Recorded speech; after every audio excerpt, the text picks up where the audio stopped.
Capítulo 17. Los filisteos reunieron sus ejércitos para la guerra, concentrando sus fuerzas en Soco, pueblo de Judá.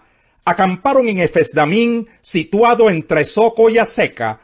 Por su parte, Saúl y los israelitas se reunieron también, y acampando en el valle de Elá, ordenaron sus filas para la batalla contra los filisteos. Con el valle de por medio, los filisteos y los israelitas tomaron posiciones en montes opuestos. Un famoso guerrero, oriundo de Gat, salió del campamento filisteo. Su nombre era Goliat, y tenía una estatura de casi 3 metros. Llevaba en la cabeza un casco de bronce, y su coraza, que pesaba 55 kilos, también era de bronce, como lo eran las polainas que le protegían las piernas, y la jabalina que llevaba al hombro. El asta de su lanza se parecía al rodillo de un telar, y tenía una punta de hierro que pesaba casi 7 kilos. Delante de él marchaba un escudero. Goliat se detuvo ante los soldados israelitas y los desafió. ¿Para qué están ordenando sus filas para la batalla? ¿No soy yo un filisteo, y no están ustedes al servicio de Saúl? ¿Por qué no escogen a alguien que se me enfrente? Si es capaz de hacerme frente y matarme, nosotros les serviremos a ustedes. Pero si yo lo venzo y lo mato, ustedes serán nuestros esclavos y nos servirán. Dijo además el filisteo: yo desafío hoy al ejército de Israel. Elijan a un hombre que pelee conmigo. Al oír lo que decía el filisteo, Saúl y todos los israelitas se consternaron y tuvieron mucho miedo. David era hijo de Isaí, un efrateo que vivía en Belén de Judá.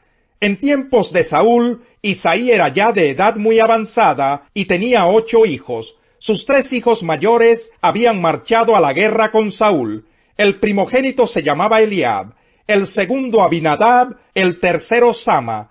Estos 3 habían seguido a Saúl por ser los mayores. David, que era el menor, solía ir a donde estaba Saúl, pero regresaba a Belén para cuidar las ovejas de su padre.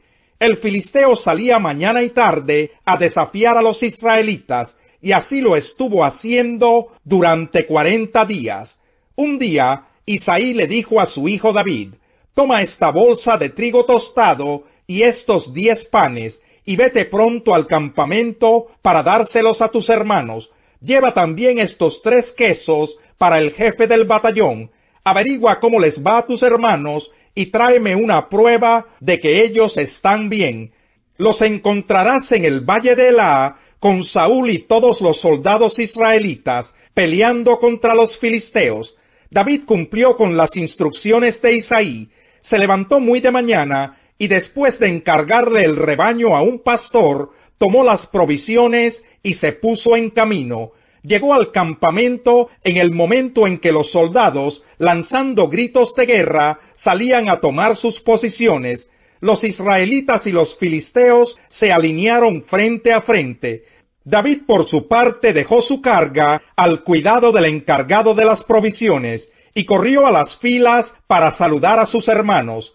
Mientras conversaban, Goliat, el gran guerrero filisteo de Gat, salió de entre las filas para repetir su desafío, y David lo oyó. Cuando los israelitas vieron a Goliat, huyeron despavoridos. Algunos decían: ven a ese hombre que sale a desafiar a Israel, a quien lo venza y lo mate, el rey lo colmará de riquezas.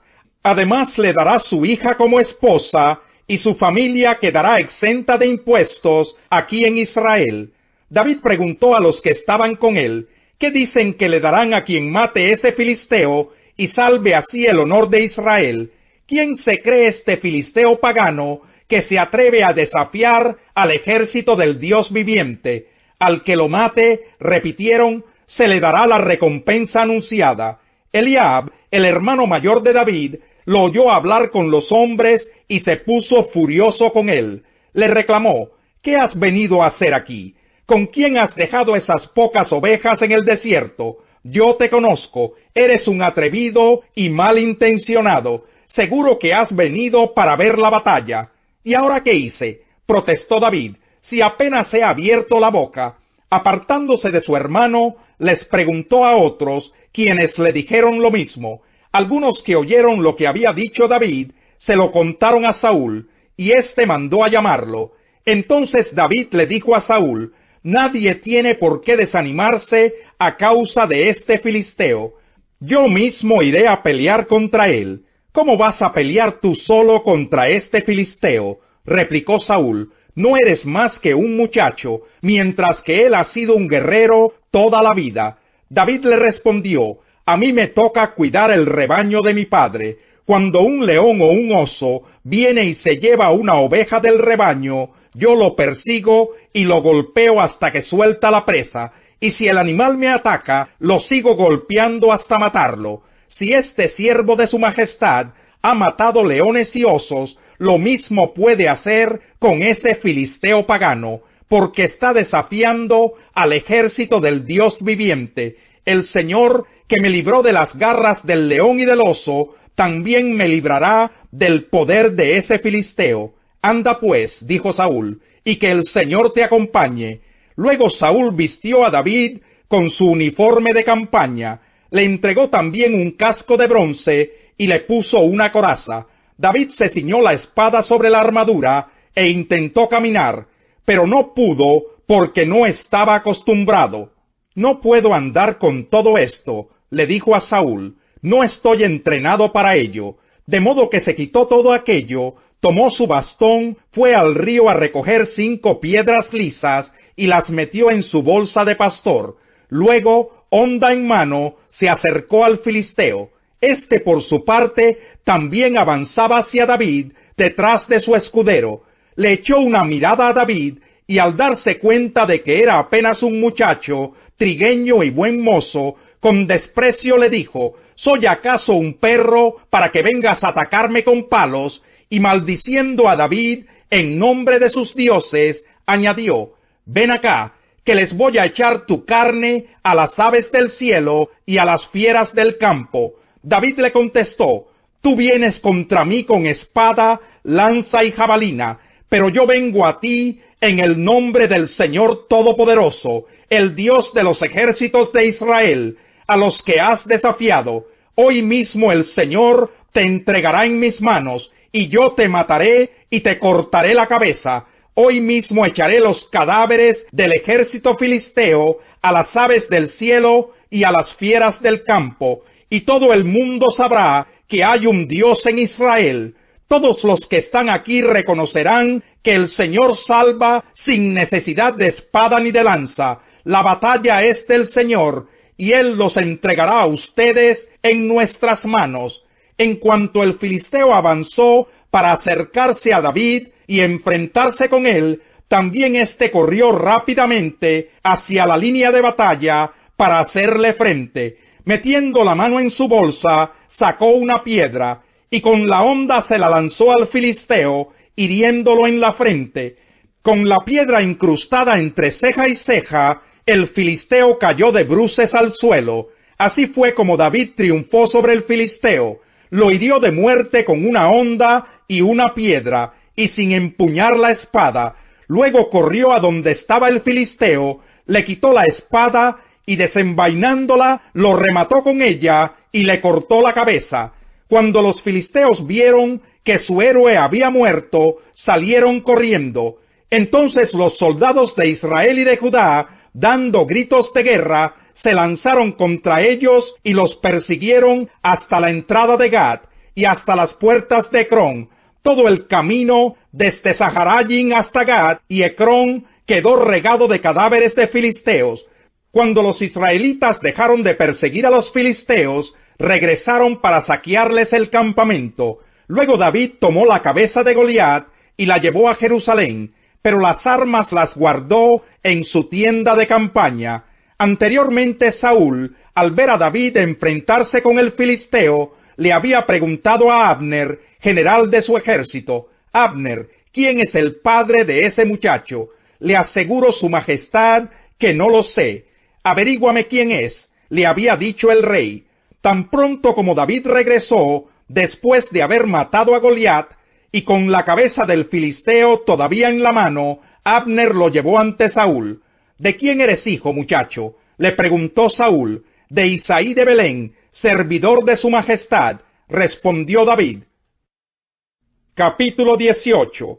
Una vez que David y Saúl terminaron de hablar, Saúl tomó a David a su servicio, y desde ese día no lo dejó volver a la casa de su padre. Jonatán, por su parte, entabló con David una amistad entrañable, y llegó a quererlo como a sí mismo. Tanto lo quería, que hizo un pacto con él. Se quitó el manto que llevaba puesto, y se lo dio a David.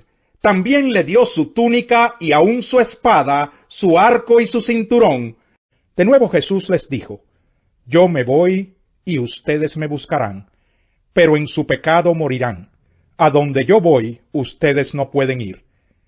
Comentaban por tanto los judíos: ¿Acaso piensa suicidarse? ¿Será por eso que dice: A donde yo voy, ustedes no pueden ir? Ustedes son de aquí abajo, continuó Jesús. Yo soy de allá arriba. Ustedes son de este mundo. Yo no soy de este mundo. Por eso les he dicho que morirán en sus pecados.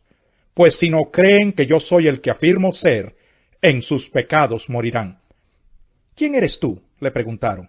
En primer lugar, ¿qué tengo que explicarles?, contestó Jesús.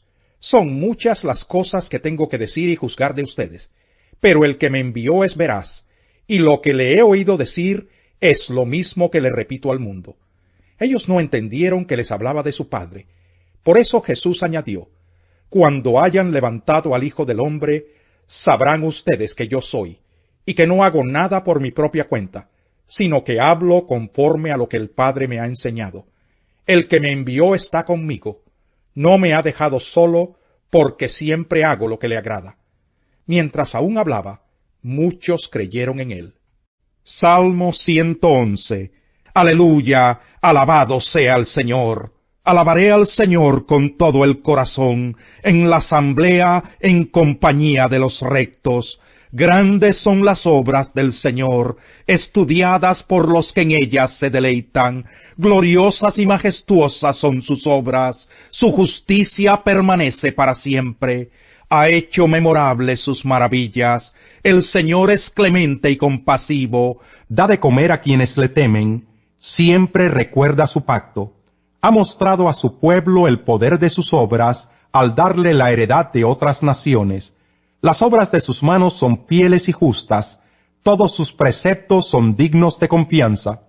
Inmutables por los siglos de los siglos, establecidos con fidelidad y rectitud, pagó el precio del rescate de su pueblo y estableció su pacto para siempre.